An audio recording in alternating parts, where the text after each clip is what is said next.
I have had I've had no gummies today. No You're THC lying. No I don't believe gummies. you, Fucking Riz. hell. Listen, I was using them THC gummies, bro. I swear I was fucking up my blood glucose as well. I was getting I removed everything. But they got a fuck I loads of carbs in. suppose that should be our. That should. Will be sugar, won't there? They're like that big, bro. Yeah. Yeah, that's still a lot That's of why I carbs, think they're bud. so expensive, because they're like microdose. Yeah, it's still sugar, kid. I'll have to take out 2 potatoes. Yeah, I suppose we should at one point cover why we think THC is of benefit and why it's not. That would be a good topic. Yeah. I will do that on a later episode. Right, guys. Yeah. We are going to start the podcast. Hey. Right, guys. Yo. Welcome to the podcast that we, Hilly and Dec, are going to cover. This podcast is going to be about, we want to keep it simple. A lot of it is going to be bro science. A lot of it is going to be factual as well. But ideally, we just want to keep things basic when it comes to the bodybuilding scene, especially in the UK. We don't want to bore people with big words like metabolic pathway. Don't get me started on that line. So Hilly, do you want to tell us a bit about yourself? Yeah, so I've been doing bodybuilding on and off, well, more on and off for the past probably 15 years.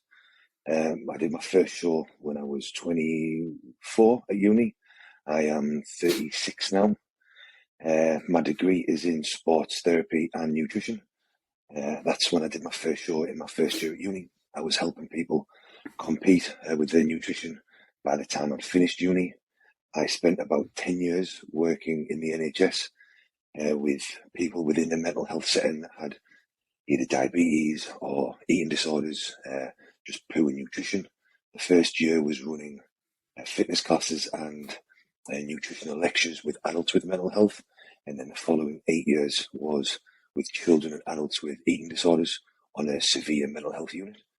While I was doing that, I was obviously doing my private work, competing in bodybuilding. I am big in the science of things. Everybody knows it's Hillydoc, because lads used to take the piss saying I'm a doctor because I'm always telling everybody what drugs to take.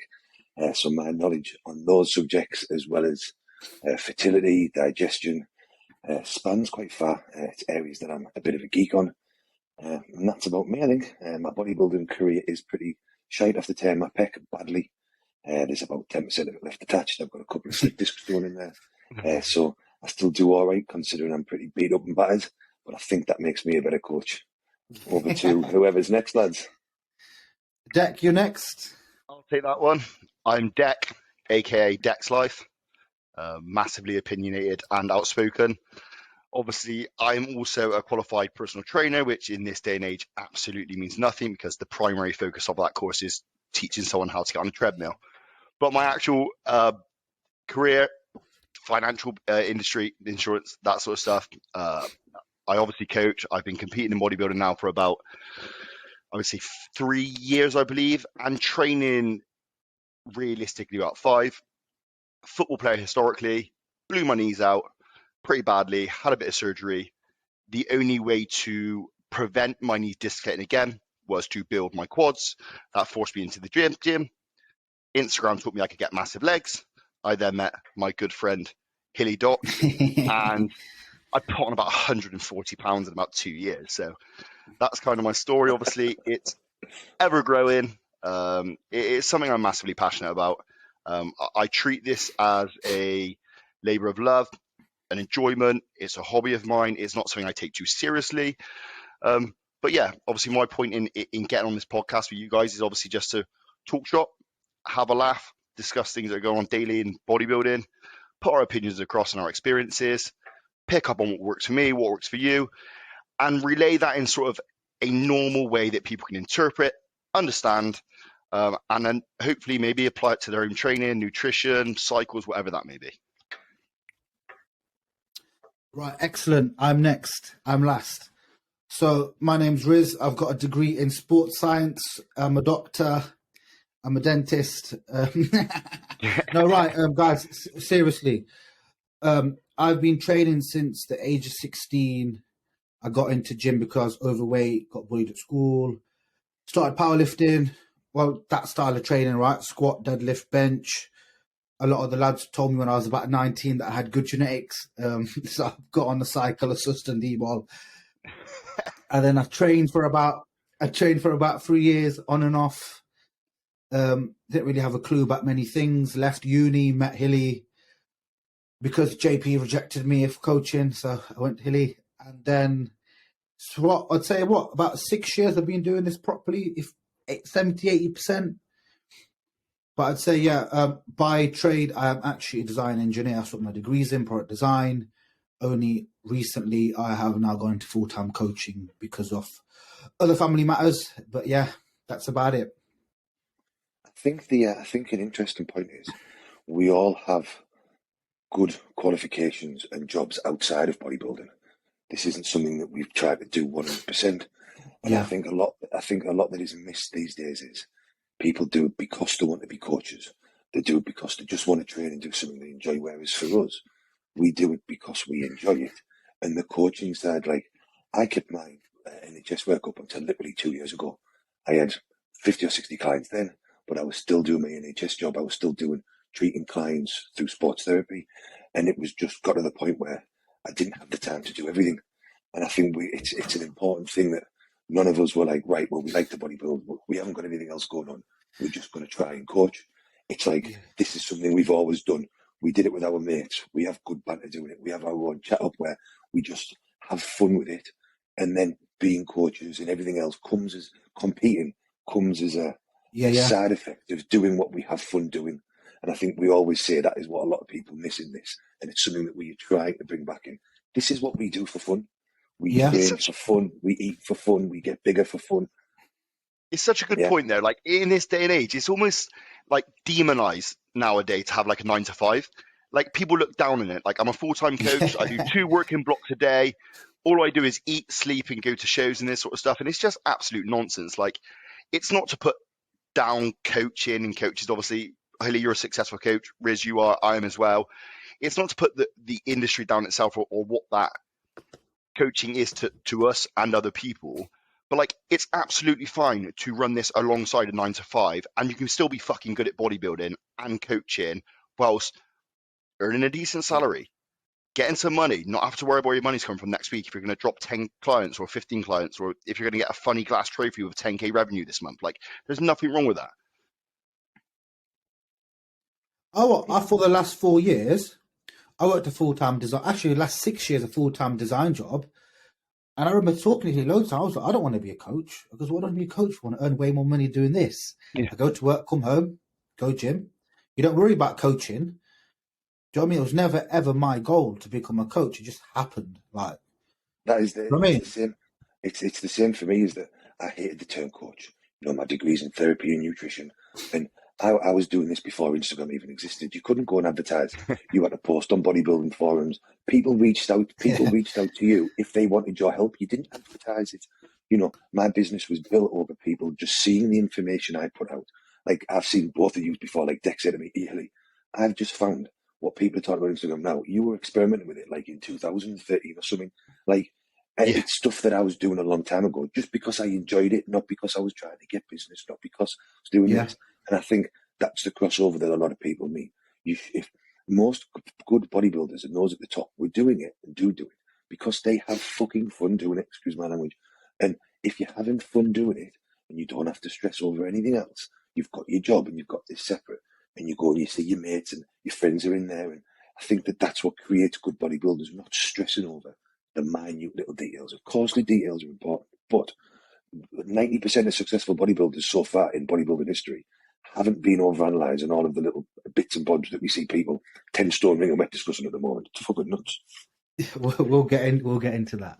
Yeah. But if you actually look at it, like historically, Ronnie Coleman worked a 9 to 5 for ages. I forgot his name. What's his name? The Boston Mass. He worked a 9 to 5 his whole life. Loads of people do. You know what I mean? And I think people always look at the pros, but really, if you look at British top amateurs or whatever, most have full-time jobs. Look at Samson. Samson's been grafting his ass forever, and look at the size he got up to. And then I've had some clients like, I can't manage both of them. Like, come on a minute, mate. Like, you've got 8 meals, you've got to go to the gym. It's not that fun complicated. I mean, Oh, that George I actually Peterson, think when you have a 9 to 5, Kermit, go on. that George Peterson. Me, I was going to say, I think. Dec, you go. Dec. Is there a delay? There is for you, I think, a little bit, yeah. Okay. Yeah, I was just saying that George Peterson, obviously, he won the Arnold, and quite literally the next day went to work as a lift engineer. Like even some of these top tiers, like they can't earn the money from competing as bodybuilders when they ain't coaching to support the growth hormone alone. Like they all have jobs, like every single one of them. And it's just nuts in this day and age that people obviously just look down on that or it's demonized. It's crazy. Yeah. So I actually think working a 9 to 5 gives a lot of people structure. Because when I used to have my work days, when I used to work, I never missed a fucking thing. Because I knew you had to wake up at 6. If I never woke up at 6, that meant cardio was missed. If I missed cardio, that means I was in a bad mood. That means I'm going to miss meal 1. And everything dragged on. So when you work at 9 to 5 for someone else, you have to be accountable because you're getting paid to go to work. Yeah, without a shadow of a doubt. I also think, as you mentioned at the start, Riz, it's very important that we explain that. And the whole idea of this podcast is for us to just, as you both said, share what we've done, share what we've learned. We've got a lot of information between us, and it'll be good to cover the stuff that we've learned individually about while we've been working together, about yourselves, what works for Riz, what works for Dec, what I'm doing. I'm currently working with AJ, Cement Factory on Instagram, what I'm picking up from him, what I haven't picked up from him. There's probably 30 plus years of experience between us, but we don't intend to cover the nitty gritty, really complicated, how many carbon atoms are in a molecule and shit. Yes. It is not. It comes down to this. It is not something we find fun. I do like so much science, and I like to know the whys, but I like to know what it's going to do for us, what it does for Riz or for Dec or for me, what it doesn't do, and then it's practicality, how it can be used, and that's all we're interested in. We're not interested in too much science because, for one, none of us find that much in-depth stuff interesting, and the actual really minuscule science isn't of any use application-wise to us, I don't feel. You boys? I agree, yeah. Bang on. Yeah. So just wanted to put that out in case anybody is thinking that there's going to be loads of scientific mumbo-jumbo, because there just isn't. It's not. I am very big on, as my videos on Instagram, making things application-wise that people can listen to, understand, take on board, and like Dec said, use for themselves if they want to, or try it out or experiment and then move on. I think that's what this is all about. That's what we're about, which I think is important to get across. I think primary research and actually applying the scientific literature in essence is what's key.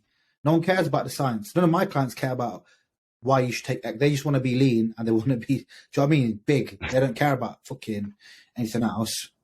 Yeah, that's it. Yeah. So what was our main topic? What was the main topic we were doing today? The main topic today is going to be, does the rebound work? Which is, it's a very interesting topic. We're all fans of the rebound, I believe. So we should just discuss. We'll just go through why we use them, in what sense. I'll end up waffling on for ages. Do you boys want to go first? Do you want me to go first and use one off the back of that? Yeah. Hilly, you might as well start, yeah. Yeah. So I am a fan of the rebound, plain and simple. But how we used to do it a long time ago was very aggressive. And I do think, and I do think you can be too aggressive and you can really fluff yourself up. Some things I've learned over the years is the two main important parts when you're running post-show are to maintain a good body composition. And we've all done it where we've got too fat, too quick, scale. And the problem with that is, the problem with that is your blood pressure then spikes, your blood glucose goes all over, your appetite drops, you pick up injuries, and although it looks great in a t-shirt, it looks great in the gym, you cut your growth phase short. What I have learned is to maximise, really, you should be ending that rebound phase in great shape so that you don't have to do a mini cut, you don't have to pull back. You can then just roll into your off season. And in terms of how you do it, I don't believe dropping down to a true TRT dose is best. For me, your body is battered from prep. It is super lean, super sensitive. It is in a state where you can, in my opinion, and I've seen it with both of you, with countless clients, you can add more muscle than you can at any other time of the year, in my opinion and in my experience. Now, that doesn't mean that you can add 30 fucking pound of muscle.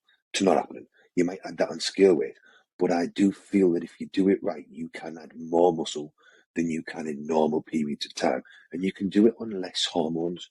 So what I'm a fan of doing for most is running what there's a term called sports TRT that Broderick Chavez sort of created, and I am a fan of it, where you're running enough drugs to support the additional muscle mass we carry or we want to carry, but you're running a low enough amount that still brings health markers down. So I've seen with both of you and with many other clients, running 300 or 400 milligrams of anabolics, your health markers will still come down to in a healthy range, but you are running an additional amount of anabolics that allows for the extra support you need to recover from the show, from training, and you will add muscle. Now, your goal wants to be to get your weight back up and your food back up quickly, of course. You need to have enough nutrients to recover your body, recover from prep. You need to get your weight up. It's not healthy to stay super lean, but you want to be doing that over a period of time, and you want so much anabolic support there. In terms of training, I feel that you should be doing a bit more volume. You should be not hammering away at your joints like you would have been doing in prep. You're dehydrated. A lot of us are progressive overload fans. A lot of us like to keep strength up during prep. That is the goal.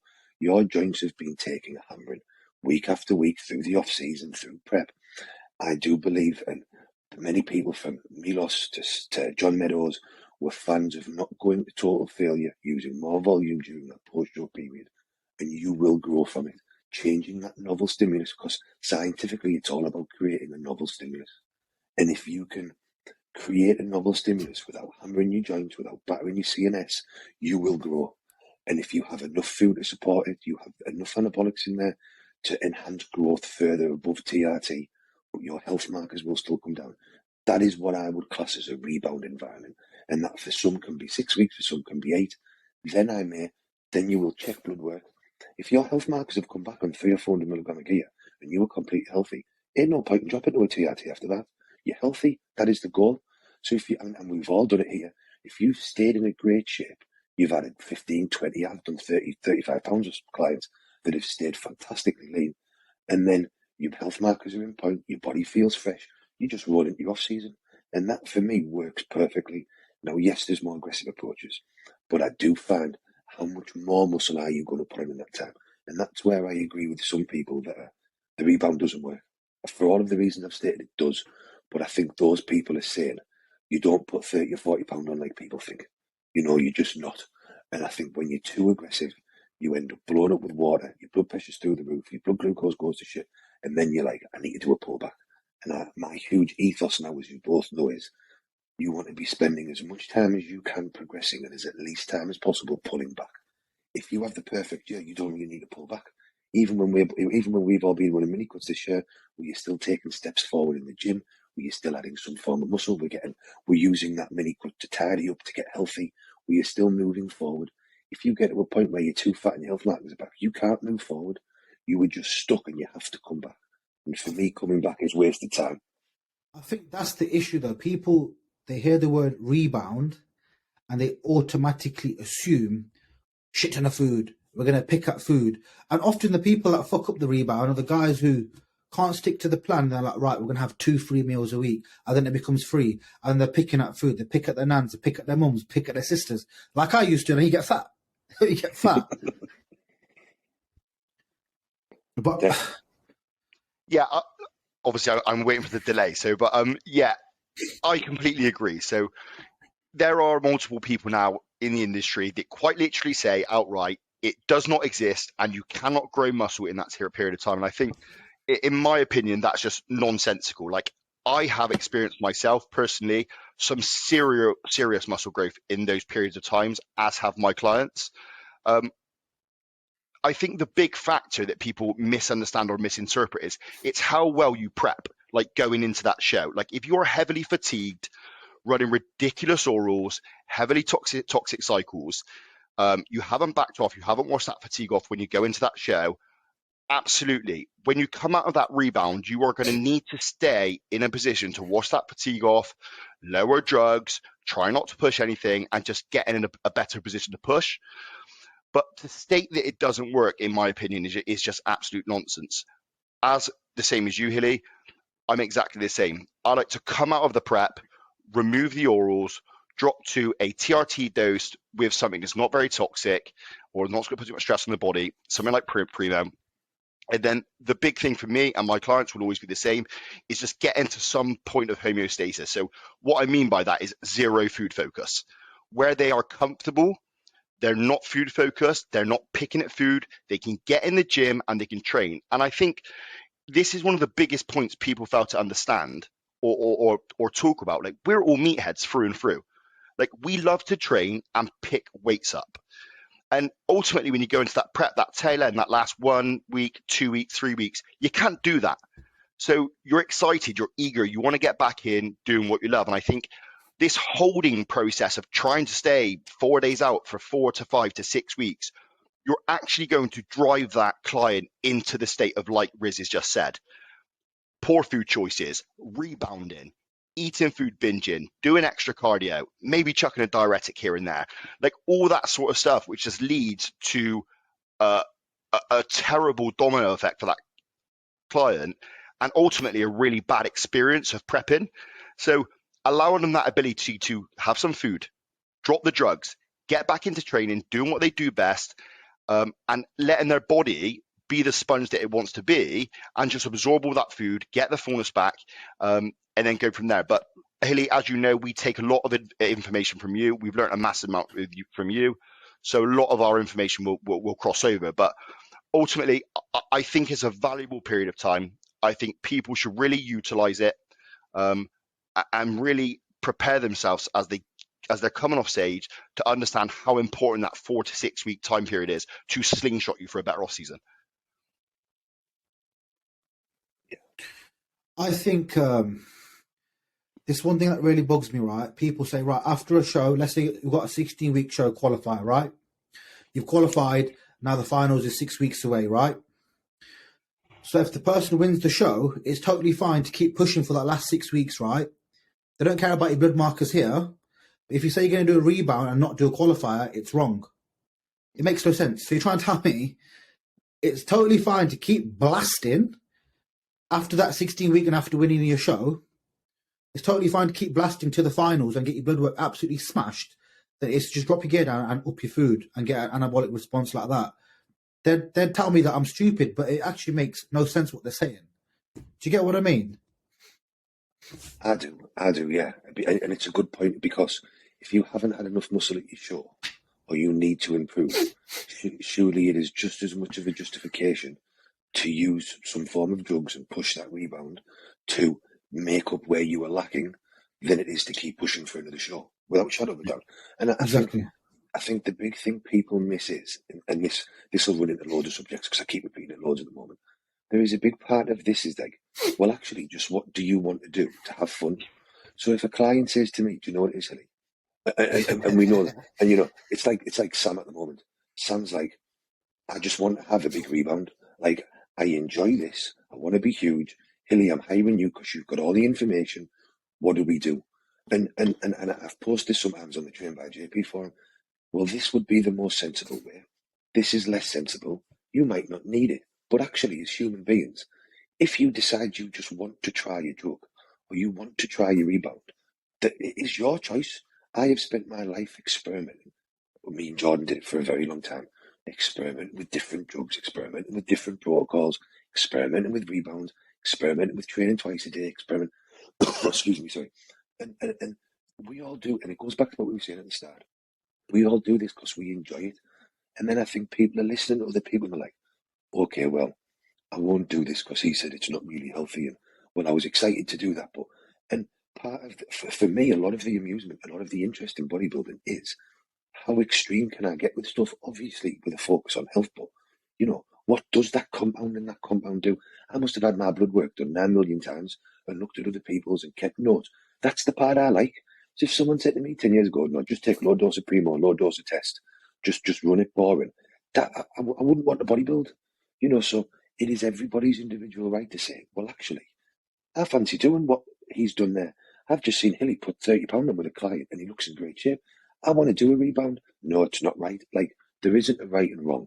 There is just finding what you want to do and being healthy. Yes, Dec. I was just saying, I was that client with the £30. Yeah. Yeah, you were, yeah, in just as good shape. And I do believe that a lot of the tissue you have held on to now is from that period. I mean, we discussed this anyway, and it was the same with Luke last year. Luke was like, what was he, £16 from exactly October to exactly October, winning one show to come in second or third at the other one, second, and then in the finals. He was a legit 14 or 15 pounds of tissue in exactly the same condition, in the same lightings, on stage. And then I see some people now when they've had 16 months, 12 months off seasons, and they look a bit better than they did last year, but they're the same weight. And half of me wants to say, well, are you sure you just weren't on point last year? Like you and I do believe that a lot of what you put on, what Luke put on, what Sam's going to put on, what I've done with other clients, there's a good proportion of that coming in the rebound, and then you're solidifying it, solidification, as you move into your off season. I truly believe that. Without a shadow of a doubt. I know you do. The way that I really liked it was the way Ed explained to me. He goes, right, Riz, post-show rebound, I'm unhealthy as it is. I'm going to push the anabolics really hard, get my weight back up, right? And he goes, I'm going to get it back up, get my strength straight back up, get rid of the food focus. I'm up now 30, 40 pounds. This is for a big guy, yeah, who's about 240 on stage anyway, right? He's now 270, and now he's going to cruise for about 4 months, get mega healthy. There's so many ways to do it, right? That's the way him and Matt Tofton did it. And that worked very well. He did put a lot of stage weight on that year, and it did work. I think get it on, hold it, because you need to hold it at some point. To want to get it on initially, because I've done the rebound, the meal. We've done so many preps together. We've done the rebound, the Milos style, the reverse diet style, the Riz go home, eat everything, that style. That don't message Hilly for 1 month style, right? And I think the way we've done it this time has been the best fucking time in like 6 years. That's because you let me eat my big free meal. That's my food focus gone. Do you know what I mean? It's a different. What we do now, it's like a rebound, right? So like a slow rebound, I'd call it. And I think, like Dec mentioned it, and then you've just mentioned it, I think the food focus, for one, if you've done prep right, there shouldn't be that much food focus there. You know, we all and other people do. You have high days, you have off plan meals. The worst prep I ever did was over a decade ago. It was a guy that's passed away now from America, and the way he worked was, you just did more cardio and you took more fat loss drugs for 16 weeks. I didn't get an off plan meal for 16 weeks, and hand on my heart, I didn't put anything in my mouth that wasn't on that plan, and it was the most miserablest I've been in my life. And yes, I got in shape and I was sliced, but I lost muscle, and then I binged hard afterwards. I was going to get high just so I could eat the food that I wanted to eat. And then I didn't use a diuretic for the show, but I had to use a diuretic to get the water off. And I think the food focus only comes post-show if you haven't prepped right. And that doesn't mean that you're getting a Domino's every week, although some people can. It's about making sure that you're including foods that you like, having high carb days, which everybody needs. There is no one that doesn't need a refeed. And it's just, right, and it's what I say to you guys, say to all my clients, when we do a high day, what foods are you missing? Can I incorporate them into your high day? I can't remember last time one of my clients binged and had a bad time post-show, because they're all like, well, we got all that food into the show before, so you shouldn't really need it. But again, to expand on that, and it's what Dec said before, post-show, you should be incorporating freedom into your meal plan. So I do it a few ways. Sometimes, depending on the client, I'll say, right, every rest day the first week, you have a free meal, and just make sure it's clean-ish. For some clients, we'll set a macro amount. So it's right, you have 1,000 calories to do what you're with. Sometimes I'll say to people, have 2 days off, then get back on, and like what Riz is doing now, we'll do a weekly free meal. But in those first 3 or 4 weeks, trying to tell someone to live like a monk, and like I say, I've done it. I've binged, and then I've tried to get back on plan. And psychologically, what you do is, you're 3 days on plan, you're starving again, and you say to yourself, why am I missing out on that? I've just done this for 16 weeks. So then you eat too much and you binge. It is, and everybody's done it. Like, I was doing this while I was working on an eating disorders unit, and I'm like, what am I doing? But then you've got to get back on that week out diet to bring your weight back down, and then you say to yourself, why am I not having that at work with people at work? And it's an awful set. And I got into a really bad cycle after that first show, really bad, which is part of the reason I was working with an eating disorders. And there is no reason to not be having freedom. And anybody spouting that you can't, it is an absolute moron, in my opinion. You can build it into your meal plan. You watch people at every level have time off after a show. And the only thing to remember is there is never an excuse to binge. And there should be no need. That is personal control. But if I've just had this with a client, he's just signed up post show, he's working with someone else. He was like, Hilly, I know I'm getting that higher carb meal a day on Wednesday, and I've got some freedom, and I know I get a free meal with my wife on Saturday. I'm not craving anything. I'm over the moon. And that's if you say it with a client, if it's you stipulate a meal with your kids, a meal with your partner, or you see the boys or whatever. You should be working on your own or with your coach to build the things in you want to do. That is the coach. It is your job as a team to be like, right, well, I haven't done this for a while. How can I schedule it in? If you know you're doing the things that you enjoy, if you know you're getting something, if you're not missing out, you won't be focused on anything. And that is the key, as you boys were touching on. What does work really well is for myself and two of my clients on the Rebound now. I thought, right, what's worked for me? Training more often. So that means more training day food. They're going to get more food anyway. For training more, I can give them a free meal once a week. And what I like to do now is I say, right, you've got from 8 to 10. I'm finding that a very good, and even with myself, I have my free meal from 10 till 12 at night. And I literally, but you can't, how much can you really fit in 2 hours? Burger and chips and ice cream. By the time it hits, I can fit a lot in sometimes. I can fit a lot in. It depends how many gummies you have. Yeah. If I have too many gummies, I'm like this. So I don't even get up. But honestly, I find training more often, so you're burning more calories anyway. Single body part, have a free meal once a week, have a high day once a week as well. And if the high day and the free meal are like 3 days apart, you'd almost be a twat to not do it, like to fuck it up, because then you're like, I've not earned it. And you've not earned it. It tastes like shit. We all know that. It don't feel right. Dec, have you got anything to add? No, I think you boys have covered all of it in terms of Rebound. I don't think there's anything else we need to cover, really. I think. Go on, Riz. I think a good thing to talk about now would be to tell the people, because obviously binge eating is a problem, right? So maybe you could give some advice on what you do. Because look, let's be honest, everyone here is fucked up. Everyone at some point in the future is going to have the temptation to fuck up. And when I go to my mum's, Jesus Christ, my head's spinning because there's all food everywhere. So what do you lot do to combat the binge? Or just eat shit? Dec. Shall I go? How bad is this actual delay, lads? Yeah. 3 or 4 seconds. About 4 seconds. Okay. When it comes to binging, for me specifically, and obviously, like you said, everybody has done it at some point. Every single bodybuilder and client, no matter what stage they're in, will go through this. But for me, it's a psychological thing, isn't it? Like every time I want to binge, I always ask myself, am I actually hungry? Do I actually want to eat that? Am I just fucking bored? And I think the majority of the time, it's just that you're bored and you just want some sort of emotional comfort of, I want to stick my face in a fat pizza or a kebab and sit on the sofa with my bird and watch a film. But realistically, and it's a difficult one to have this conversation with clients because I get it.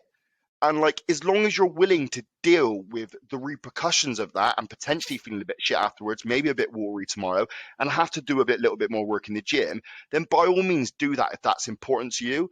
But like, be transparent with me. That's the biggest thing I need from my clients is tell me exactly what you've done, when you've eaten it, why you've eaten it, kind of lay out the day of what happened. Like, did you have a shitty day and you turned to a pizza?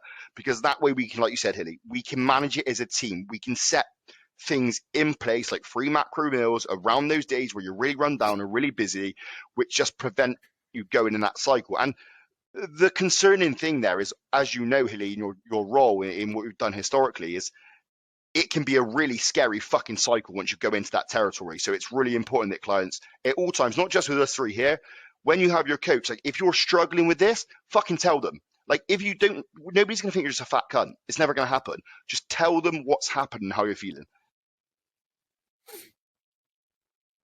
I agree, big time. Yeah. I after my first show, it was that strict. I was saying earlier, I went through this cycle of you have to be back on. I think this is half the battle. You have to be back on plan 100% now, Hilly. You're fucked up. You're a wet ass. You need to be back on 100%. And I think that's the issue, is that when you've done, and again, relating this to post-show and rebounds, but just at any time, telling yourself that, you know, what you've done is wrong. And again, this is the same as working with clients that have eating issues and whatnot, is that beating yourself up over something just doesn't work for once. And telling yourself that everybody else that you follow on Instagram doesn't do it, you're a weakling, you couldn't follow the plan, that shit's fine once. But in reality, everybody at every level slips.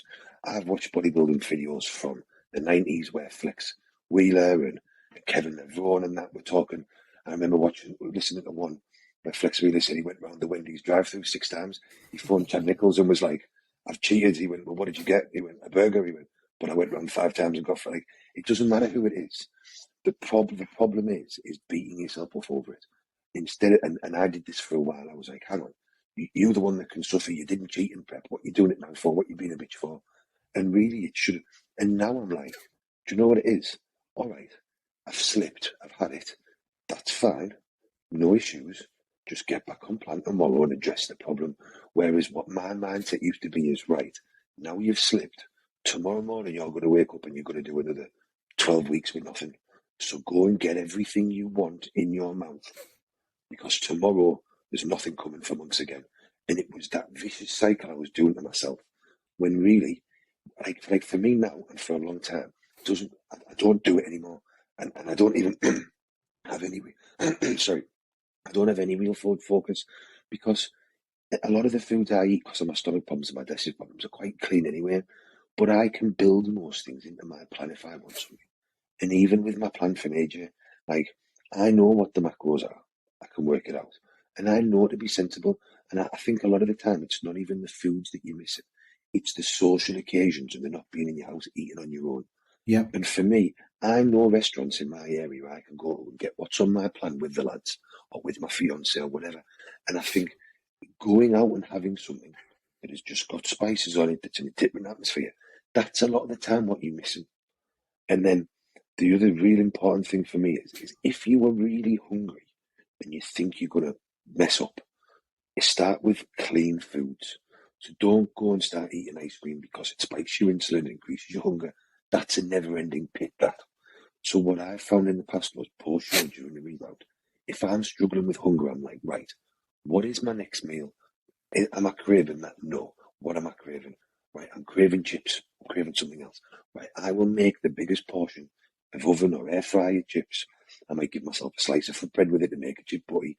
And by the time I've eaten all of that, you've filled those psychological cravings. You're already super full.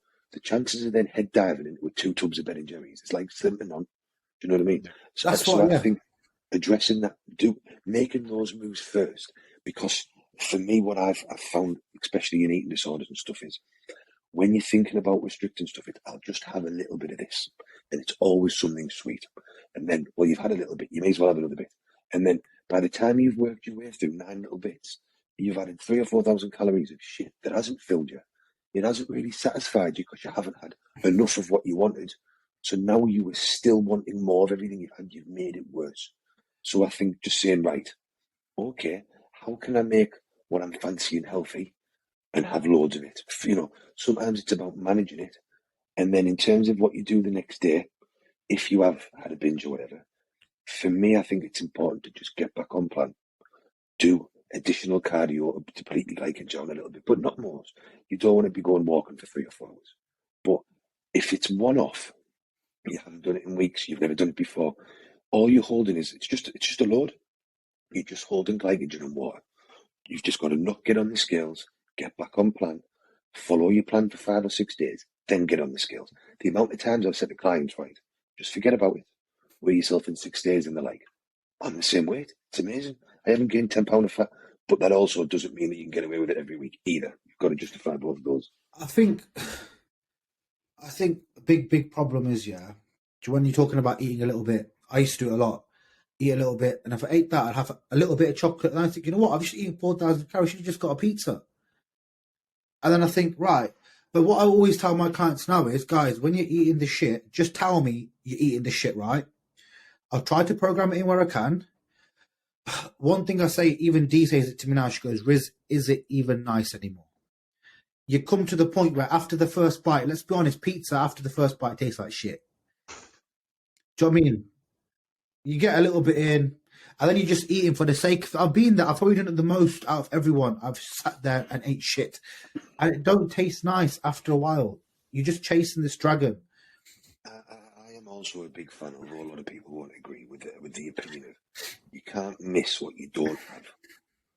And for me, I generally just don't... I mean, my stomach problems stop me eating a fair amount of stuff. But for me, I just don't eat a lot of shit year round. I'm just not that type of person, and I've changed myself to be like that. And then now I don't like my mates will take the piss. Why are you eating good all the time? Like, what, you're not doing a show or whatnot. But I enjoy the foods that I eat.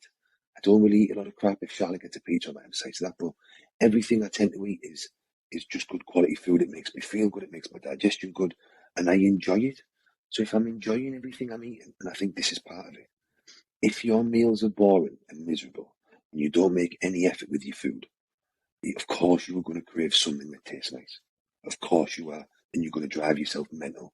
Like, I remember years and years ago, Dave Crossland, he was a very good friend of mine. He would just eat plain jacket potatoes, plain meats. And I'm like, Dave, mate, a bit of seasoning on that wouldn't kill you, you know, my man. Like, and I just think if you're making your food tasty, and making it pretty is something important. Not that I do that, but making your meals look pretty on the plate, making an effort with the presentation, all of these things can go towards you not craving stuff. And if you can make things set up so you enjoy your food looks nice, it tastes nice, it's fresh, then you won't be craving this stuff. And then when you do want something, I think, mate, knowing that you can have something at some point, knowing that it's in your plan, knowing that it's productive. So if you have set meals, is it productive mentally? Do you do it because you're going with your girlfriend on a Saturday night? That's important. Do you do it with your parents? Do you do it the night before a week body part? If you know there is rhyme and reason, and if you know it's not going to damage things, you won't be craving and binging because you know you're getting something, and you won't feel guilty about what you've had.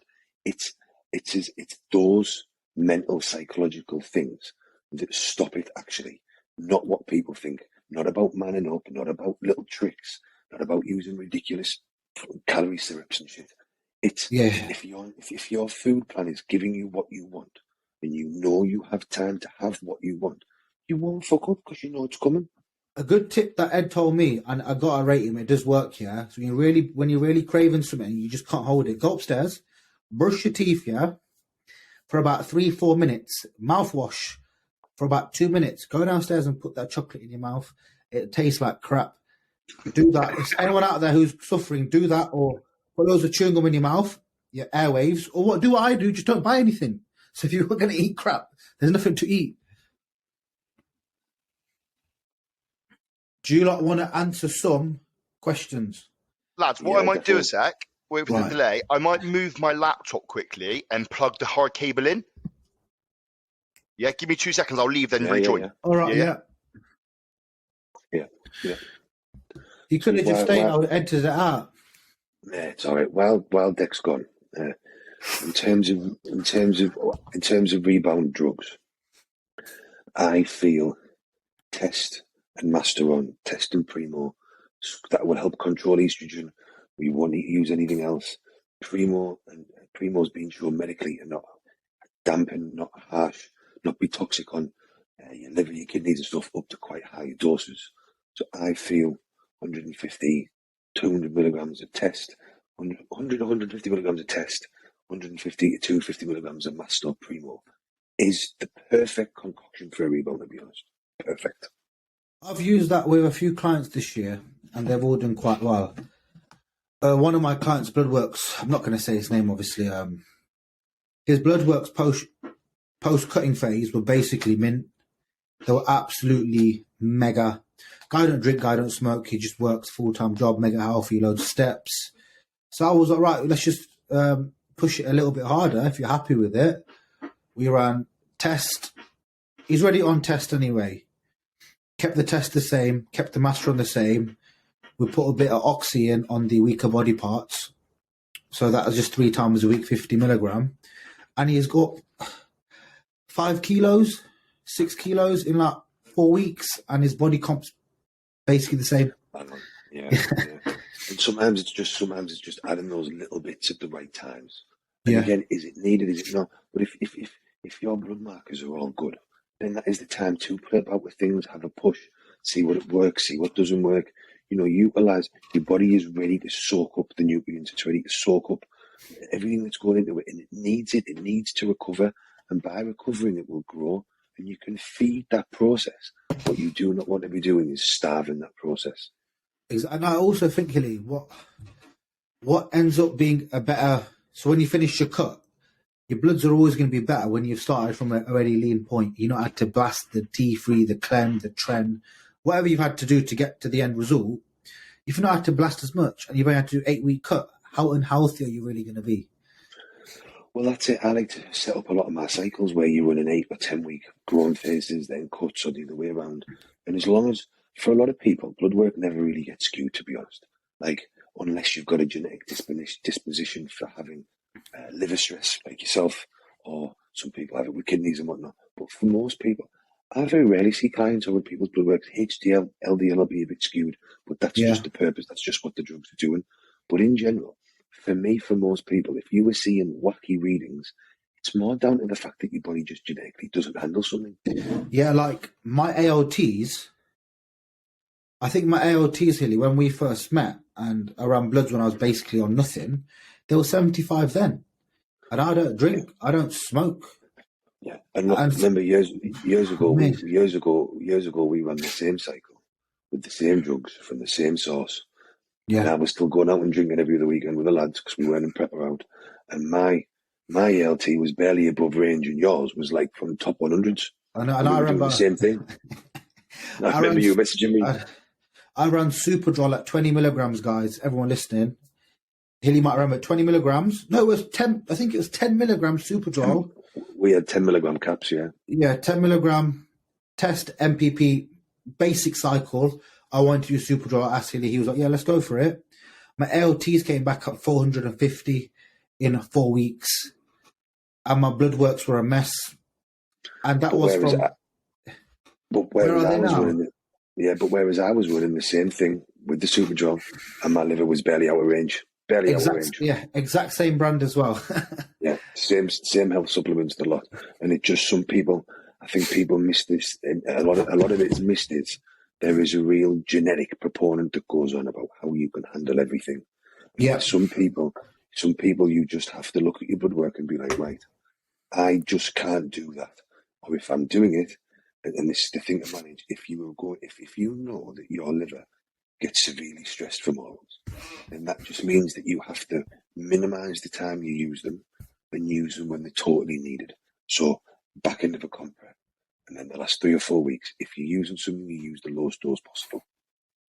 Here he is. This better. That sounds better, yes. That's way better, yeah. Thank fuck for that. I was doing my scolding. Let me just yeah, I just had to sort your equalizer out. Yeah, you're good. Yeah, all good. So we're going to move on to questions. Yeah, I think we should. I've got Instagram open anyway, so I can just get up straight from that page. Sound does. We already covered most of these anyway in here. How many inches did I increase my height? Too much, lads. I'm 5'7" in real life. This is a good question, actually, for you, Hilly. Both of you. Struggling with appetite when food is high. Anything that can help with it? That's from Was. So the main thing with appetite, as you both know, and keeping it up, is picking foods that digest well. So you've got to think of it backwards.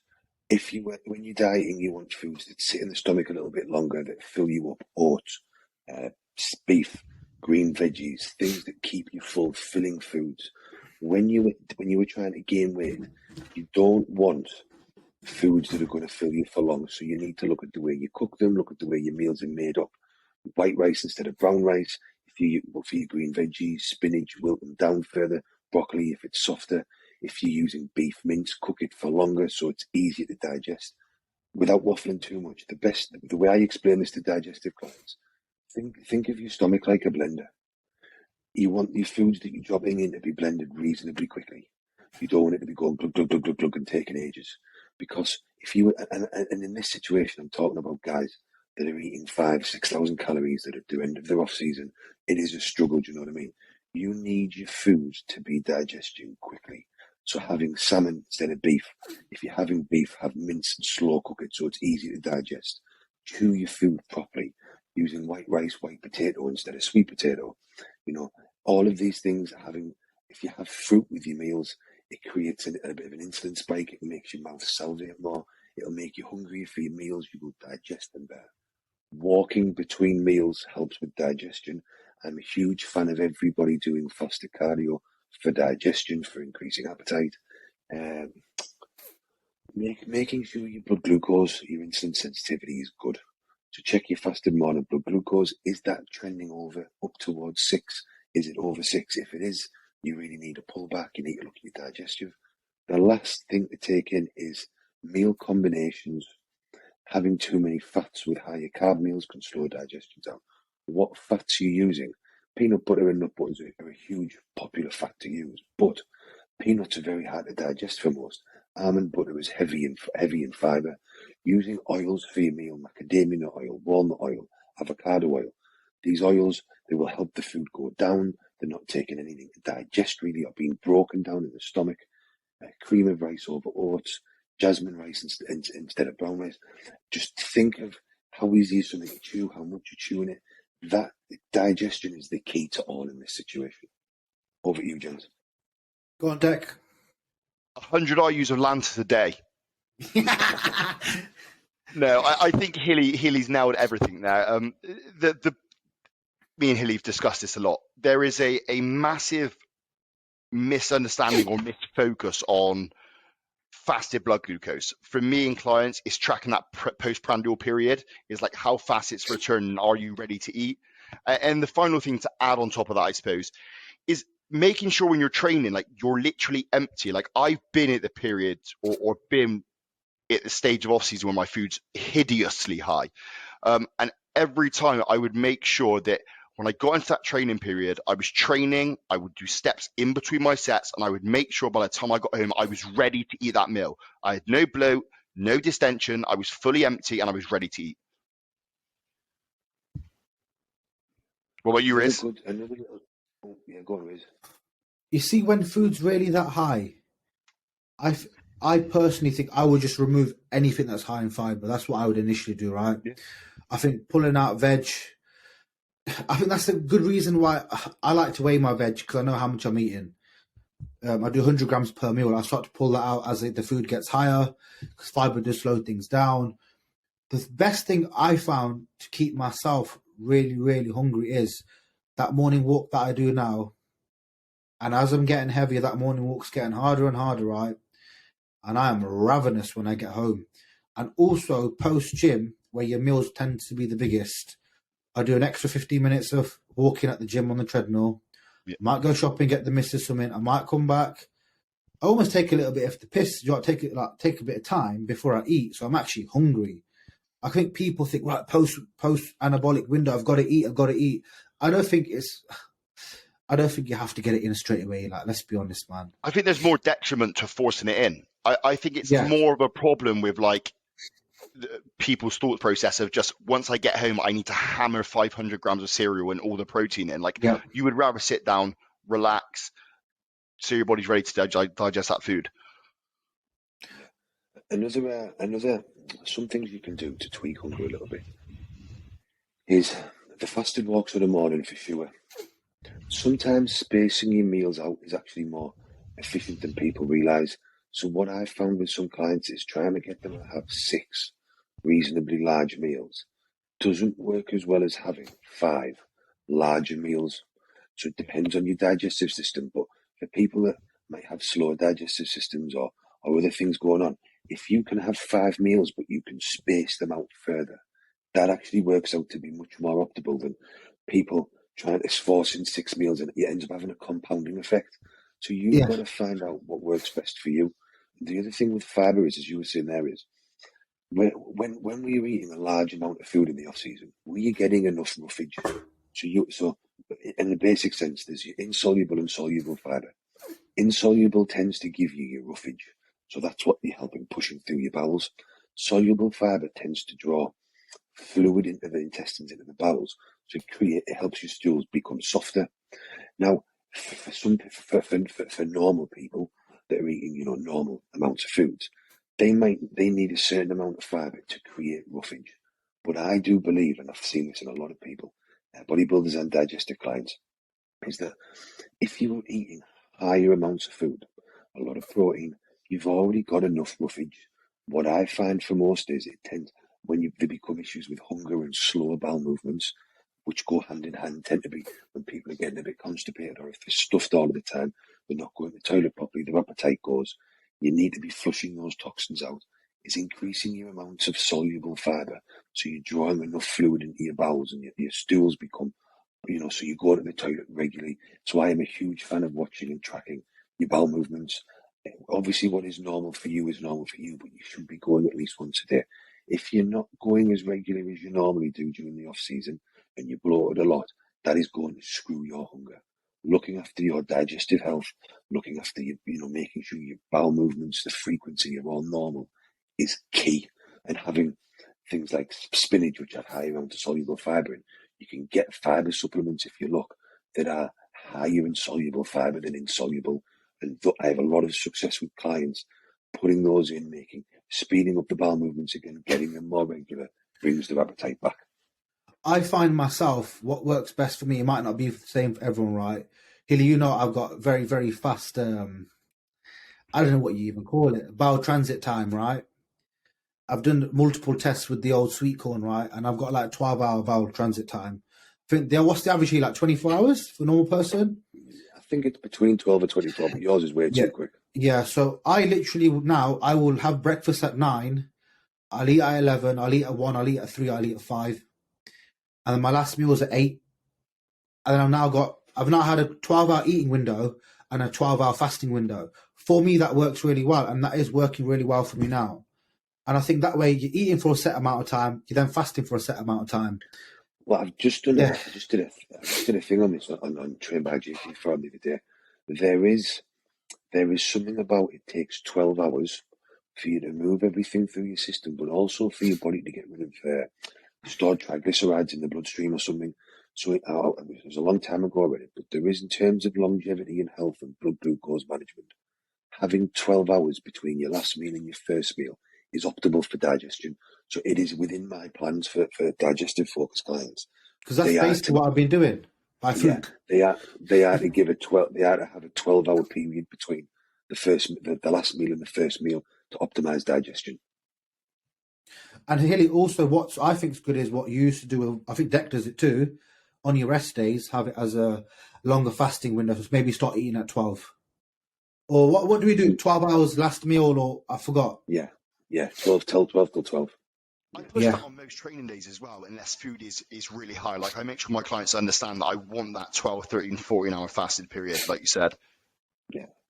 Makes a big difference, it really does. And obviously, there's the argument of how often you can stimulate protein synthesis and MPS and whatnot. But really, it's been shown scientifically that maximizing protein synthesis, stimulating protein synthesis 5 times a day is about as optimal as it gets.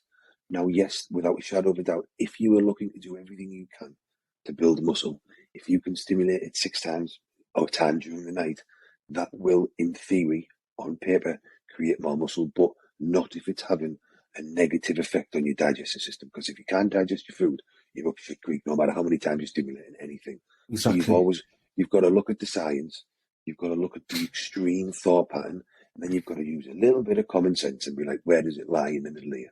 So are you saying if we don't sip EAAs all day, we won't get absolutely fucking massive? Yeah, unfortunately. Well, Well, if you I take a do look, it and I'm small, so yeah, I mean, yeah. fucking hell. To be fair, again, I tried that a long time ago. Read the science on it, tried it, and I used to work with a guy called Phil Hernan, who was a very well-known American bodybuilder, and his theory was you would have a meal, and then you would have liquid beef aminos in between the meal. So I ordered them from America. The amount of my student loan I must have spent on these liquid beef aminos, you wouldn't fucking believe, right? And it was literally you were having a meal, then you were doing liquid beef aminos, and like half a bottle of them. Then you were having a meal and you were paying. And I did that religiously with him for 6 months, and I did notice a blind bit of fucking difference. How are you boys getting on with that stuff? The beef isolate. I know a lot of you are running that now. Aren't you? The juicy flavour ones. I'm using it post workout because the vegan Jordan's trained by JP Vegan is when I have 200 grams of carbs, the vegan protein is too filling. It's so I have the vegan earlier and later, but the beef isolate I'm using, it's just like drinking water for me. So it's ideal when I'm trying to get loads of food in. I was using that beef isolate last year, right, when I had all my stomach problems. I don't use it no more, Dec. Oh, really? I put it running this. I don't use it. I use straight isolate, normal isolate. What I found good now is use different isolate for breakfast, different one for post-gym, different one for pre-gym. That's a bit sad, mate, and a bit extreme, but it's working. It's the best my digestion's ever been in about 10 years. I'm not fucking kidding you. I wonder if a lot of the time it's something to do with the fillers and the sweeteners they use. Fact, 100%. 100%, yeah. Because I use gold standard in the morning, isolate, and then pre-gym I use mutant isosurge, and then post-gym sometimes I'll just use a perform whey, which is a mix of the concentrate and the isolate, which is a shitter protein, really. But the beef isolate, Dec, I hate talking about this stuff, but that was making my bowel change colour, innit? I could not stand it anymore. My bowel went green. You messaged me, my bowel's gone green. Sending you pictures of it. Hey, Hilly, look at this. Bro, my bowel's coming out green. I'm Googling it. Oh, my bowel's green. Oh, you've got this, you've got that. I was thinking, fuck that. I just took it out. I'll tell you what, you got to watch out for perform. As you know, I'm the biggest advocate of those flavours. But that tail end of coming out of my prep, that stuff really started destroying my digestion. When I looked into the pan of it, obviously, it's got skim milk, hasn't it? It's very lactose-based, that whey protein. The second I pulled out, no issues whatsoever. I miss it, don't get me fucking wrong. It tastes fantastic. I personally think, there's so many good isolates now, like the Mutant Isosurge, the JP, what's that tri-blend, that one? It's the isolate, a hydro isolate and a concentrate. Yeah, that's the new one. See, for me, I like the idea of a blended protein, and I always have done. I was going to say the same thing. I'm not, and especially if you're using essential amino acids during training, then you don't need a pure isolate post training, in my opinion. And I've always liked the idea of a blended protein. For me, I have to use vegan now. I just can't use anything else. But there's a lot of benefits that come with using vegan protein, and I am a huge fan of them for everybody. You can just only have so much of them because they are thick. I'm deleting that. I'm going to delete that. Nah, leave it. I dare you. No, there's nothing wrong with this. Next right, question. guys, I'm definitely deleting that. I'm going to get fucked. Next, right, lads, there's a few questions right here. What is better, blasting and cruising or cycling on and off? Which one would be the most beneficial? That's from Nigel. I am going to try saying his name. I can't say it. It's a difficult one, that, isn't it? Because there's two different camps. There's people that say it's safer, when realistically, I don't think it is. I think it's just far easier to navigate the cruise and blast than it is coming off PCT. Obviously, the shift in hormones is very difficult to manage, and it can be detrimental to someone's well-being, not necessarily just health, just well-being. So I think the general consensus nowadays that the industry pumps out is it's just safer. And I don't agree with that. Don't get me wrong, I am the biggest meathead, but I don't agree that it is safer, and I don't think it's better for you in the long term. But for me personally, and my competitive clients, obviously I favour to cruise and blast. And like I said, just for the ease of use, instead of having to navigate through that PCT period, and ultimately we have a short window of time to grow as much muscle as possible. So I'm just trying to be as efficient as possible whilst maintaining my blood lipids, staying healthy, and to get from point A to B, the fastest way to do that is effectively to cruise and blast. What about you, Hilly? So I think there's just two simple ways of answering this. There is no doubt about it. If you are purely talking progress, blasting and cruising is the ultimate way to make the most progress. Simply because if you come off, you are going to run a period of low testosterone, which means you risk, at the very best, not making any progress or losing some progress. You've then got to add drugs and wait for it to come back on.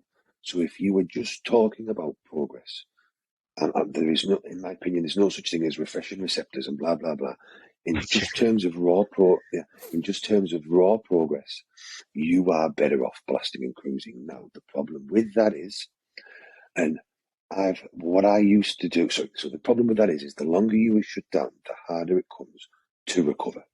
Simple fact. There's no debate on that. And then there's the argument of, well, do you ever want to recover? And for a long time, I used to say to people, I am not bothered about recovering my own hormone system for hormones, because I will always do TRT, because I have no interest in being middle of the road normal. I will always keep myself at the top of normal, if not a bit higher. I'm all about being optimal. But fertility was always a concern of mine. So we've done a lot of research on how to bring back fertility. And you can bring back fertility. I've just proven that with a lot of clients at the moment over the last couple of years, and myself. But there is no doubt that if you blast and cruise for prolonged periods of time, recovering your HPT axis will be difficult. So I do believe that running a PCT and working on recovering your body, not every 12 or 16 weeks. I think that is what's worse for you. 12 or 16 weeks on, 8 or 10 weeks off PCT. That yo-yo is drastic. It's terrible. You're putting loads of drugs in your system. You're yo-yoing your body. As Dec White says, you're fucking about with your head. It is not good. What I used to do, what I still do with clients, and I did myself, is I would tend to be on blasting and cruising for 9, 12, 16 months, depending on what shows I was aiming for, what holidays I had going on, blah, blah, blah, blah. And then I would schedule a 3 to 5 month period, usually over Christmas, after shows, where I would have a true clear out and look to bring my natural system back. Now, as time went on, I stopped doing that. And when I came off everything, I think I'd been on for 3 or 4 years, maybe 6 weeks off here or there, but never for an extended period. Me and Charlotte tried for a baby. I could not recover my own HPT axis. My testosterone over a 9-month period never got higher than 4, which is absolutely brutal, and it was not fun. I think if it wasn't for it being COVID and everybody was fucking depressed, I would have realised how depressed I actually was being there. But obviously there was no gyms anyway. So I have obviously caused that issue now, and that's for another topic. But I was still managed to improve my fertility, as I've done with other people, and whatnot. But the point is, the longer you stay on, the more risk you have at doing that. Now, again, what's the issue? I'll just put myself at the top of range, everything's hunky-dory. What's the second issue? Well, then fertility becomes an issue. Yes, you can fix that as well, which, again, I've got my little girl to show so, but that is not a cheap endeavour. Buying HCG, buying HMG, buying the other things that you use to make up for what your own system can't, you're looking at, what was it, 200 quid a month it was costing me, maybe a bit more. And that took us a process of 14 or 16 months. So, yes, it's all, because I see this all the time now. Don't worry about that. You can fix it. But fixing it will come at a cost, it will come at something else. So you've just, and the reason I'm waffling a bit is I just feel that it's important. There isn't a right or wrong. Again, it comes back to what I was saying before. You just make your own decision. What is the right thing to do is accept what the consequences might be and make sure that you are educated enough to handle what you need to do later on. I think people need to realise when you jab and when you're going to go on gear, you've got to fucking accept that potentially you might never ever have kids, and potentially people just jab and think that it's not going to be a lifelong thing. It potentially will be. I've accepted that a long time ago. I'll be the HRT for life. Cool, man, whatever. But it's not for everyone. People just jab it and think, I'll just come off. It's not that easy. It's really not that simple. It's an interesting one as well, isn't it? The whole restoring your HPTA. Like, people are massively misunderstood until to understand how long that process actually takes. Like, people think they come off, they run their PCT for 12 weeks and they're all hunky-dory. But realistically, you're talking, what, a 12, 16-week process waiting for anabolics to clear out and then running your PCT and then getting blood work done. Like, for us bodybuilders who are trying to improve, you're talking half of the year just restoring your HPTA before you have to kick back in again. Like, it just becomes redundant effectively. Like, you see a lot of the bigger pros like Ian Valliere, say Rob Taylor as well, they sort of say they come off. But realistically, when you look at their timeframes, they don't. I understand what they're doing. They're coming down to a TRT, they're chucking the PCT in, they're putting HCG in, they're making sure everything's firing again. But realistically, you're not actually restoring your HPTA, which is what your PCT actually is and should be, you know? If you was actually off, you'd run your post-cycle therapy for X amount of time, and then you'd wait about another 3 months to check where it is naturally, and then you'd know, I'm actually off. These guys are not actually off. They're actually on a blast, and then a HCG cruise, and they're on a blast. That's what these guys are doing. Just fucking lie all the time, these guys. What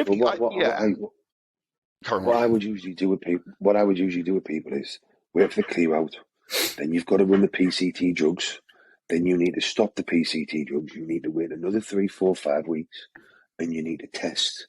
And then that is telling you if you've recovered or not. And as Dec says, if you add up a 4 to 6 week clearance time, 4 weeks on HCG, 4 to 6 weeks on Clomid, 4 weeks, you are losing half your year. Yeah. And again, what you've always got to add is there's a huge genetic component to this, is that some people will bounce back no matter what. I've seen older clients come off after years, and the testosterone was better than it was when they were younger. And I see people bounce back with no PCT. We've all seen people bounce back with no PCT. And you see people that get pregnant while they are deep on cycle, just before a show, just after a show. There's so many ifs and buts, and someone will ask someone and they'll be like, no, it's fine, or this. For me, I've always just thought, you've got to accept all possibilities, know how you deal with them, and then you just make the call yourself. Yes, it's easier to blast and cruise. Yes, it's better for progress. The chances are you'll be absolutely fine down the line, but just be grown up enough to be like, there is this chance. My own doesn't recover anymore. Now, for me, I've got my baby now, so you can be damn sure that I'll be on testosterone and a decent dose for the rest of my fucking life. Do you know what I mean? And there is straight sheer blast. Yeah, and I'm going to do a video on Instagram about this, and it's something that we can discuss at a later date on here. It's about being optimal and optimizing your hormones. Why on earth would I want to let my natural testosterone slowly decline, right, when I can keep myself at the most optimal level? And that's what they do in other countries in private medication. So for me, and I've said this since being a kid, once I've got a baby out of the way, why on earth would I let my body dictate where my testosterone level is? Why would I let it be at 14 or 15? If I can be healthy at 40, you can be damn sure I ain't going to sit at 15. Why would I? Do you know what I mean? So it's sometimes you've just got to look and be like, wait, well, as long as I can do what I want to do, and as long as I'm healthy, then away you go. Riz, does that tie in really nicely to one of the other questions, which is around the HRT females in males and TRTs? Why is it common practice in the UK for females to have hormone replacement? Yes, basically what Nigel asked, he said, 100 years ago, men had more testosterone than the average man now. Why isn't our healthcare providing us males with free testosterone? Are we not after the age of 30 males lose testosterone? Yeah, generally just tied to titrate down. So why can't the NHS give us free testosterone to the man in age 60 plus? Because the NHS is fucking broke, yeah? They haven't got no money. That's why I don't want to go into that topic. Bless the NHS and all the people that do work for them. I like the word free test. That was my favourite bit. Yeah, I'd take some free test. I think what you've got to bear in mind is, and again, I didn't work in a doctor's clinic in the NHS, but I spent a long time there. The NHS's job, their role is to keep us in what is classed as healthy. Yep. And it's a shit way to look at it. It's a good way to look at it. Their job role is to make sure that you are okay to go to work, to function as a parent, as an adult or whatever. They are not there to optimize you. And it took me a long time to get my head around this. I was going to the doctors and I was like, I want my blood work doing. They were like, no, and I was like, you should be here to help me. This was in my early 20s. It took me a while before I was like, hang on. It isn't, they are not there to help me be a better bodybuilder or optimize stuff. But I do agree with what he's saying, and there's that. And I've just done this with my dad, and I've done this with. I have a lot of clients at the moment that are older gentlemen that work with me to optimize their health. And the way you look at it is, why do you want to be naturally declining your testosterone? So, and again, we live in a world now where people are doing everything they want at 30, 40, 50, 60 years old. You know, you're not old when you're 50 or 60 now. And it's low testosterone is a major cause of depression in males. Low testosterone reduces your sex drive, it reduces your ability to have the physique that you want. It makes your mind slower, so you're not optimal at work. You've got gentlemen, men that run businesses that have, that are flying at all levels into their 40s, 50s, and 60s, and their body is naturally slowing them down. And it is absurd to think that with a bottle of testosterone and half a mil a week, you can bring that back to normal and be optimal. So I do agree with what the guy's asking. It's just not the NHS's job. It is our job. It is our health. If their job is to keep us alive, there's a problem. If we want to optimize ourselves, it is up to us to optimize it. And I believe everybody should. Like I say, I've got loads of clients now that own companies that live all over the world that are like, right, I know you've done this with such and such. I want to be optimal. I don't want to be normal. I don't want to be getting slow. I want my brain functional optimally. I want my sex drive optimal. I want to look good. I want to feel good. I want to be, don't just want to be okay. I want to be flying, and that will be me, without a shadow of a doubt. What a lot of people don't see is the NHS are absolutely smashed. I seen it firsthand myself this year with Dee, right? When she was put in hospital, the NHS were on it. I cannot criticize them. They did everything in their power. When you're going in taking your poorly wife and you see that they're understaffed, they've not got enough people, they've not got enough medication, it's difficult for the NHS just to provide for the really ill. They don't care about Hilly's testosterone or my triglycerides. They don't care. Ain't it funny though, culturally, go back to like the HRT, TRT thing, like culturally, we understand as men, as we get older, we're supposed to get fatter. We're supposed to not want to have sex. We're supposed to get softer. But everybody also understands culturally, as you grow up, that women go through this period that they get a bit hot and flustered and they get this magic medication that makes them feel young again. It's just like a cultural thing. Like, it's the norm. It's easy to identify in a female because they go through this physical and a physiological change that becomes very apparent. Whereas men, it's just understood it's the fucking norm. Like, you just get old, you look like shit, you don't want to have sex. But it's just interesting from a cultural standpoint that one is very much pro hormone for females, and for men, it's just, you'll be fine. Yeah, you just suffer along. And it's, like I say, it's just something you've got to take upon yourself. And I do believe that everybody should be focusing on being optimal. And there's no, but thinking the NHS should do that is not necessarily the case. Women going through that period of time, it can make them very unhappy, unhealthy. There's a lot to it. And yes, low testosterone can for men. But like you say, Dec, that's a very cultural thing. But I think as time goes on, and the more men are realising, well, hang on, this isn't normal. And the more men speak about stuff, because blokes naturally won't go to the doctor and be like, I feel a bit down, I'm getting a bit fatter. Like, it's not what blokes do. Whereas now I think, and it's not the blokes are going and complaining, but it's like, hang on a minute, surely this doesn't have to happen. Surely, like, why is this happening? And surely, and this is what blows my mind. In this day and age, we can control almost everything. So if you can control your testosterone and make it optimal, why the fuck wouldn't you want to be optimal? But it blows my mind. Absolutely blows my mind. I got another question we'll answer a few more quick ones, right? Just hit them quick. Hilly says, I don't really know about this one. I do, but not enough information. Dec, you might know better.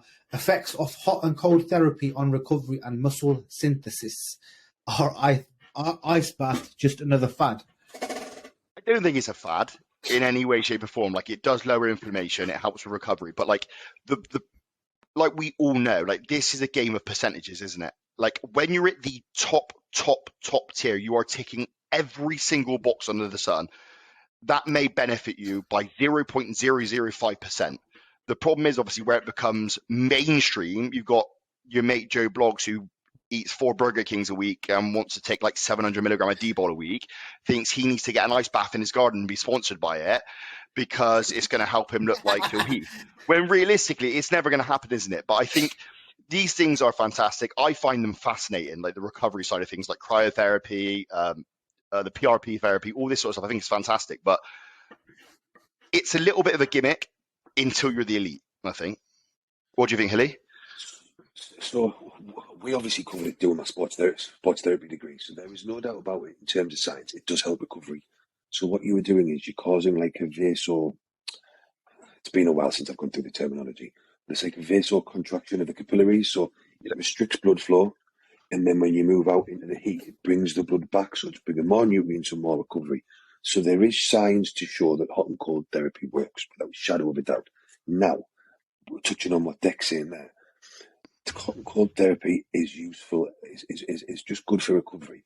But how much does a bodybuilder need it, right? Like, yes, football players, Olympic athletes, they are training for hours a day, every day of the week. I think as bodybuilders, a lot of bodybuilders don't understand what other sports go through in terms of training. We absolutely might kill it for an hour and a half or 2 hours, but for most people, that doesn't bring in about the inflammation or the damage that would require hot and cold therapy. Now, to then add to that, if you've got people who, you know, the top British bodybuilders that we know of, really big guys that are in the gym throwing about a shit ton of poundage, and they're walking around at very heavy weights, and they are creating more inflammation and more damage. And yes, there is without a doubt justification for that. But for 99% of bodybuilders that are in the gym for an hour and a half, 4 or 5 times a week, there isn't that much of a build-up of inflammation to warrant the need to be doing hot and cold therapy regularly.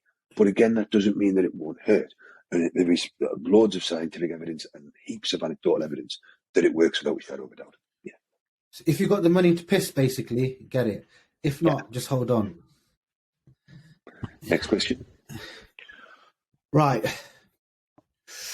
This is your boy, Alex T. Locke. How did you say his name?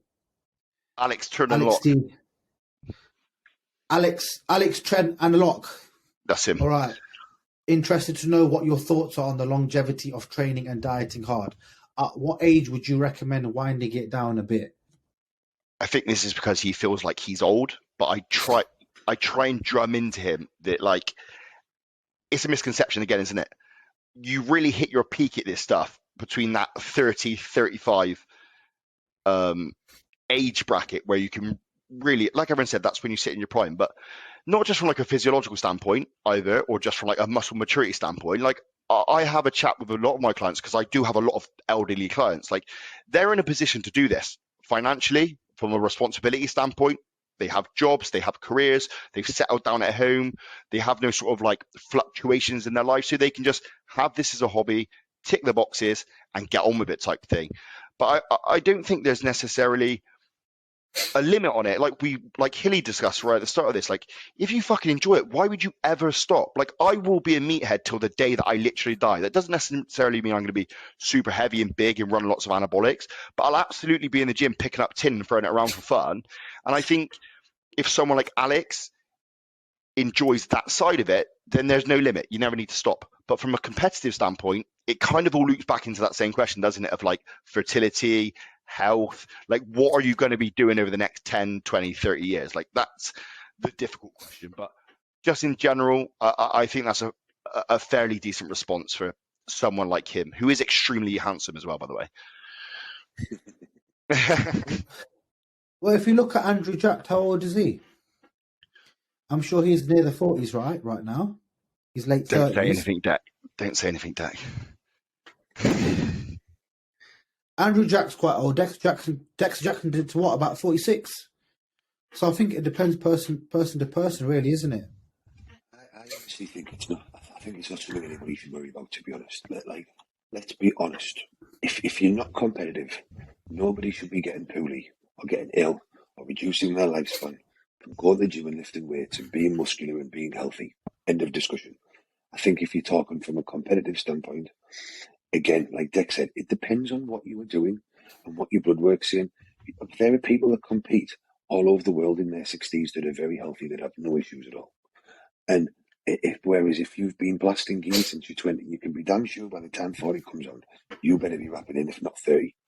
And I think that it's what Dec touched on.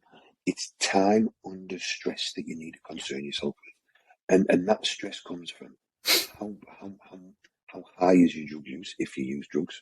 How heavy is your body weight? So when they were on about Dallas McCarver after he passed away, and how young he was and how big his heart was and stuff. Apparently that kid was like 300 pounds when he was 18-year-old, right? At college playing football or whatnot. If your heart has been under stress of a 300-pound body weight since you were 18, even if you were only 26 or 27, that's years of stress. And I think people look at bodybuilders dying and stuff and they miss the complete picture completely. Anybody that's suffering in general, like any sort of health issues, are at the very top level. They're very, very heavy. They've been very, very healthy for a long period of time. There is no one in bodybuilding that's 210, 220 pounds with any real ill health concerns or any issues or any longevity issues. And then the other side of that is there is obviously a genetic component. Some people just don't have the livers that can keep up, or the kidneys that can keep up, or the hearts, but they would have run into issues no matter what they were doing. So for me, it's way too much to be stressing over. As long as I'm doing what I enjoy, and as long as I'm being healthy, and I'm not being a moron, so as long as I'm getting blood work done and my blood work isn't all over, then I don't think there's any reason why what I'm doing would reduce my lifespan at all. Now, there is a big environmental component. What is your social life like on top? If you were going out with your wife once a week and getting drunk, and then you're out with the lads every other week at the football getting fun lit, so to speak, and then you're also taking steroids even at a regular level, and then maybe you're doing a show, that has an accumulation effect that will bite you in the ass at times. But again, that's because it's an accumulation of stress over time. You're not getting a break after show because then you're out drinking. You know, there's factors that are adding up. But in general, if you were living a healthy lifestyle and you were lifting weights and you're taking, and your blood work's all right, this no sport should cause issues. And that's a good point with Alex as well, Hilly, because he's probably put you and me to bed in Ibiza. I'd be more worried about that I'd be more worried about that than I would with than I would be bodybuilding stuff without a shadow of it. But I do. My mates, like everybody knows, I like to party. Used to like to party, and I'm all about enjoying every aspect of my life. But you better be sure that doing a course of steroids and training hard isn't creating that much stress on your body in normality. But if you were then adding external stresses on top of the weekend, if you're stressed at work, it's those accumulation factors over time that will cause you the issue. We've got another question here. We'll get this one, then we'll do one physique critique, right, guys? Is that all right? Yeah. This is from a big guy, RM Soups, Mega Physique. Thoughts on when people say they weren't full at a show when the reality is it just means you don't have enough muscle. I 100% agree with that. Like, I get what he means. Like, I'm not got enough muscle, so how the fuck can I be full? I'm at the other end of the spectrum with this. I'm at the complete other end of the spectrum with this, and I explain why. And it's only kind of like recently I've come to this conclusion. I think like a lot of coaches get away with winging it, which is if they're sub 220 pounds these days, I don't need to worry about the look. I just hammer them into the ground till they're absolutely peeled and got striated glutes, chuck a bit of food in them, and chuck them on stage. Like, I think, and it becomes very apparent, I find, in the rebound. You know, when you watch these guys who look on stage and they are quite literally a streak of piss, and they come out of that rebound, and in 6, 8, 12 weeks, they literally look like they've put on 25 pounds of tissue. Like, that is, in me, a clear example that they've lost muscle. They've been hammered into the ground, and they couldn't fill back up. And then when they come out of that environment, like we said, and they're fresh and they're able to eat and grow and get that fullness back and that glycogen back in the system, they look like a completely different bodybuilder. But I do think people and coaches nowadays kind of get away with missing the fine art of prepping, which was delivering that person's best package on the day rather than just the leanest or just the fullest, you know? Applying a bit of logic to it.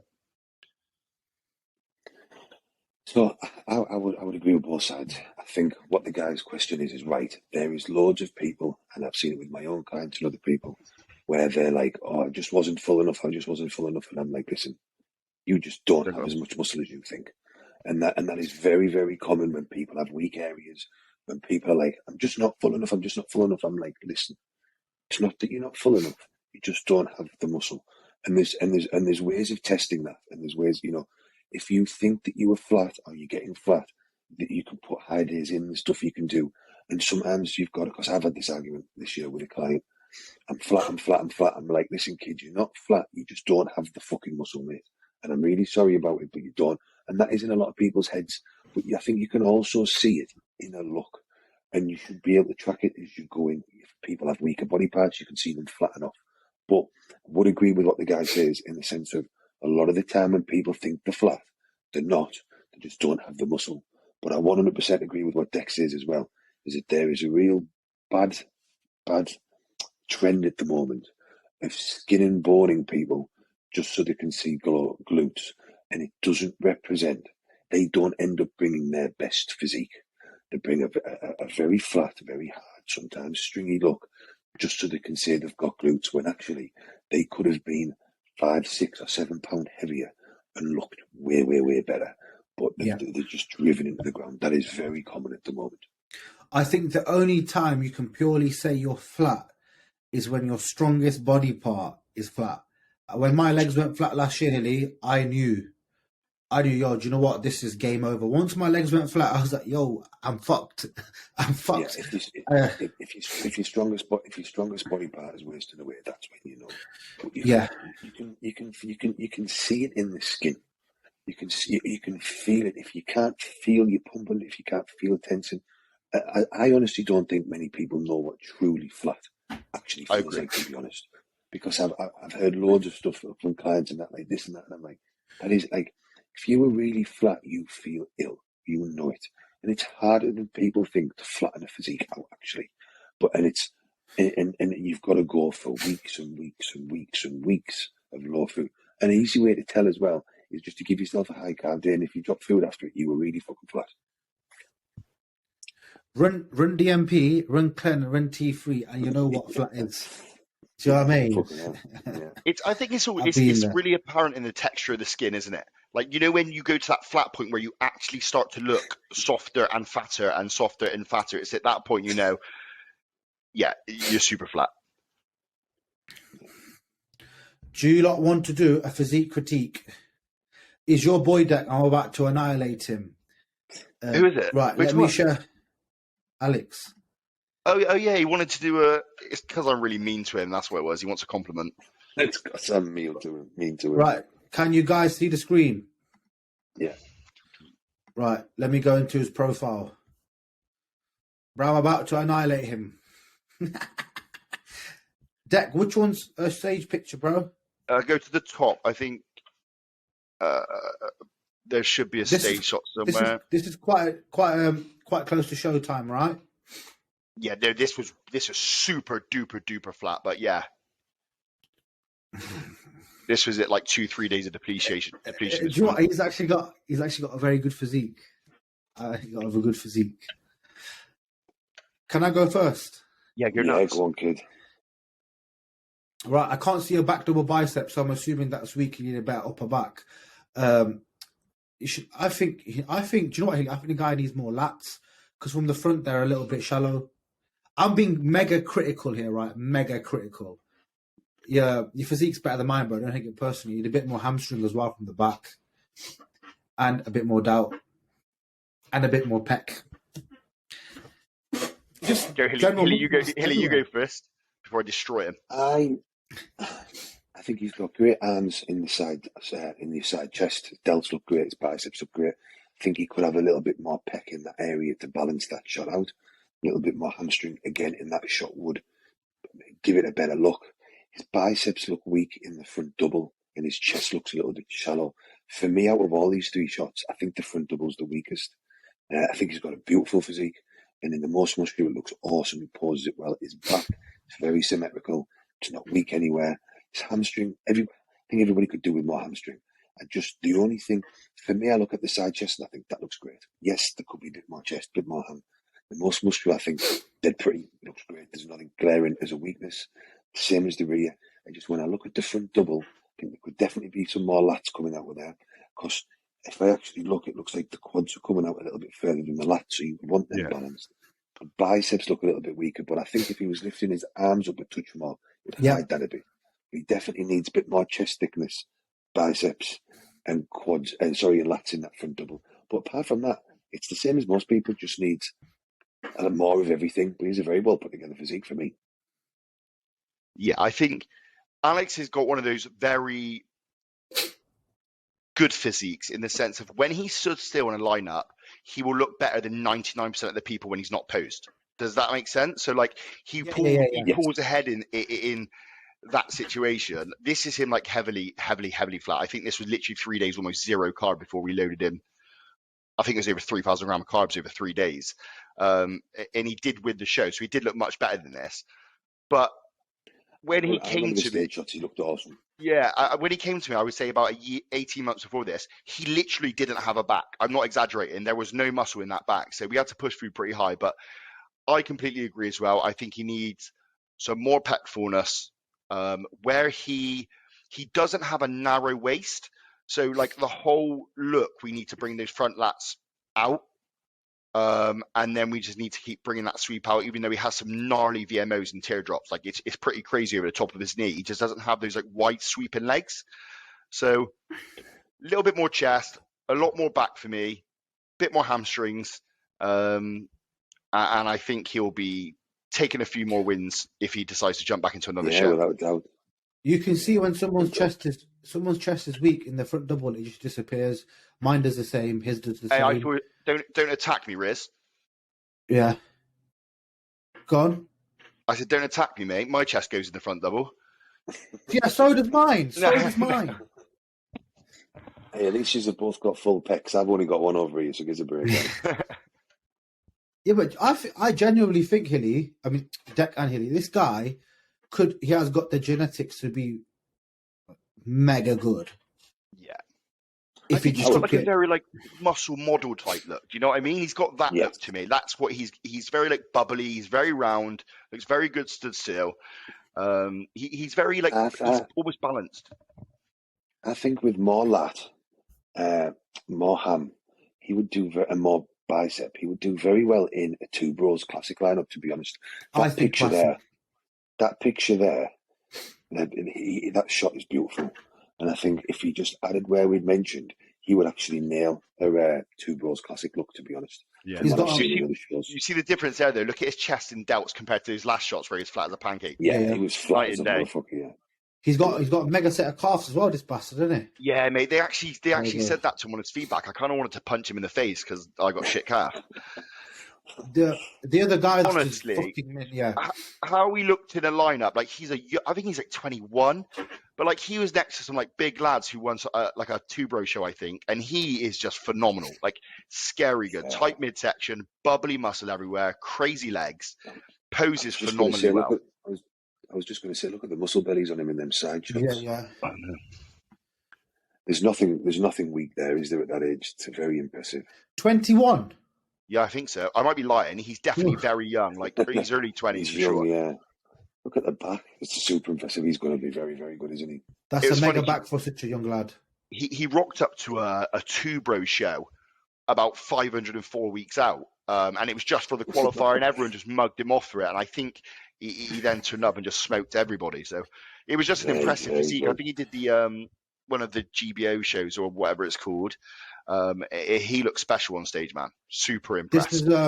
This lad competes next week, goes to my gym. Mega physique, man. What are those quads about? Like, how's he done that?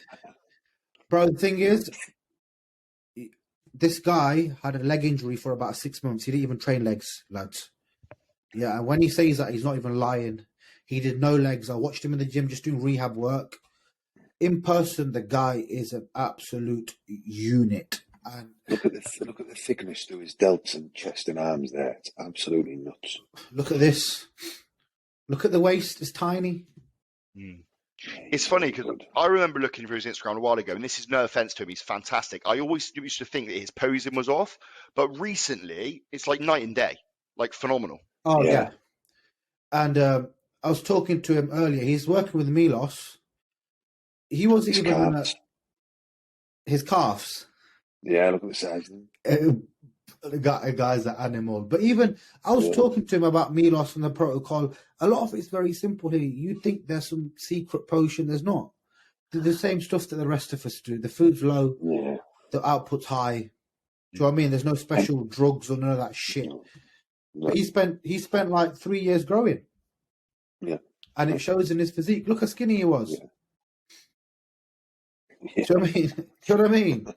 I think this here shows people, what happens when you work hard for like 2 years, 4 years, never missed a beat. Yeah.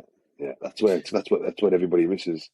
And he's putting his carbs were so high at one point. He was putting dextrose on the rice. Hilly does that now.